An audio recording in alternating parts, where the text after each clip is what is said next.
Okay, I just wanted to run you guys through the new improved button system that I'll be fitting to all lightsabers from May 2024 that I install.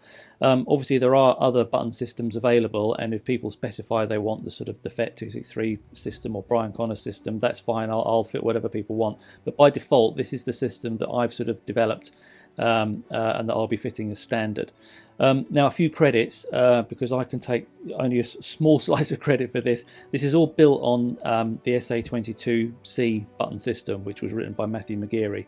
And all I've done is taken that and made changes to it and add things to it.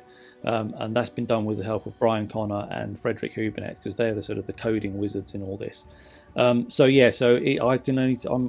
had a small hand in it, and they're the guys that have provided the expertise to actually make it work. But the idea is this is intended to be super intuitive and super easy to remember. And the way that works is because you only have to remember essentially 5 basic rules, and within those rules, variances within those rules get you to every function on the Saber pretty much. So the idea is it's consistent. So I'm going to demonstrate on this hilt, this is a very basic base lit hilt. I'm not going to put a blade in because some of the gesture controls need it to be pointing up and down and things.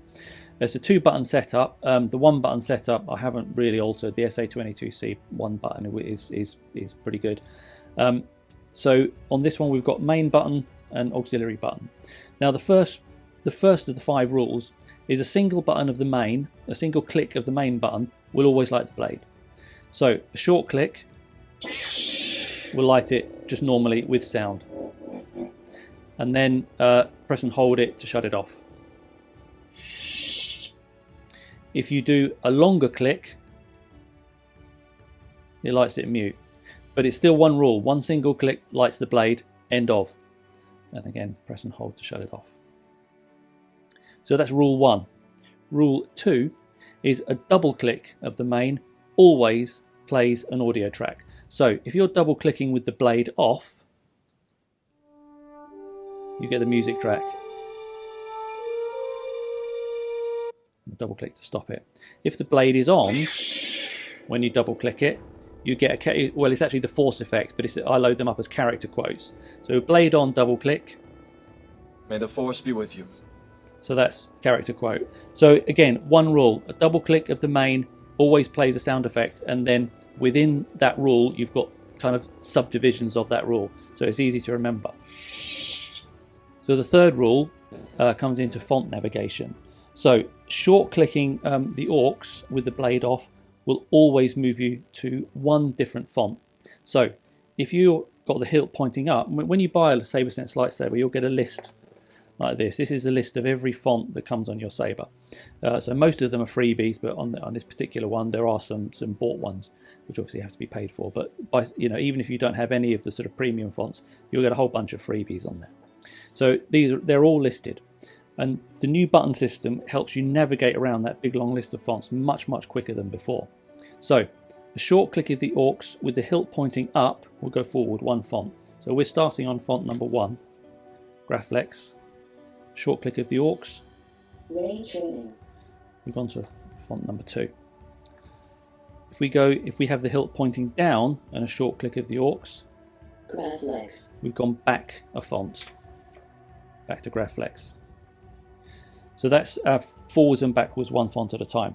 Now, related to the previous rule is the short clicking of the AUX.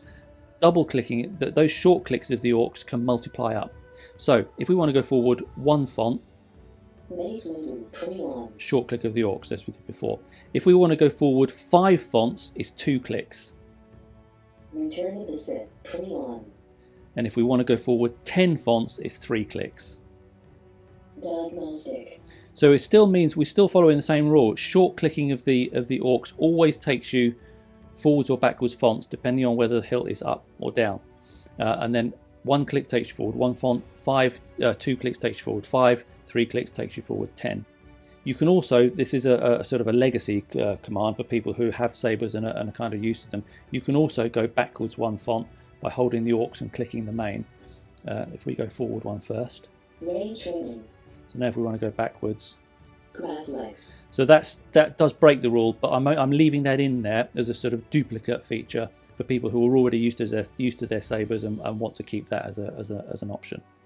So the next rule then is a long click of the AUX will always, pressing and holding the AUX will always take you to a specific font. So if we press and hold the AUX with it pointing up, Graphics. it takes us to the first font. If we press and hold the AUX with it pointing down, Battery level indicator. it skips us to the last font on the list, battery level. And if we press and hold the AUX with the hilt level, Qui-Gon. it takes us to the middle font, which on this install is Qui-Gon, number 17 out of 34.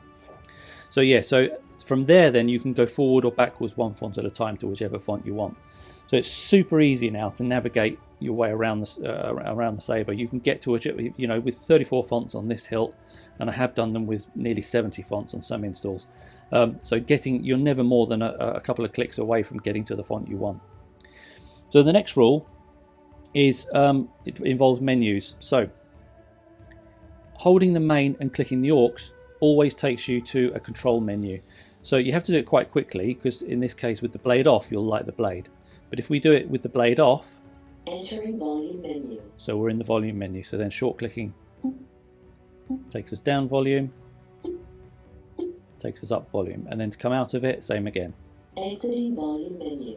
Now if we do the same thing with the blade lit, we enter another menu, but it's the color menu, same button press.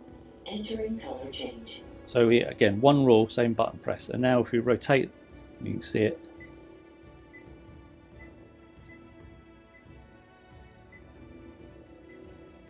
Let's lock it in on that. So then to come out of that is the same button press again. Hold the main and click the AUX. Exiting color change. And that color is now locked in. That'll be stored on that hilt. Even if you switch to other hilts, shut it off, boot it up again, it'll store those changes.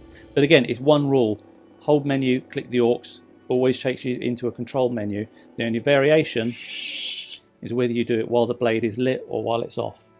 So those are the sort of primary functions. So you can see there's 5 basic rules that enable you to get to almost every feature on the saber. And then of course once it's lit, you've got your standard things like blaster blocks, which is short click of the AUX, lock-ups, press and hold.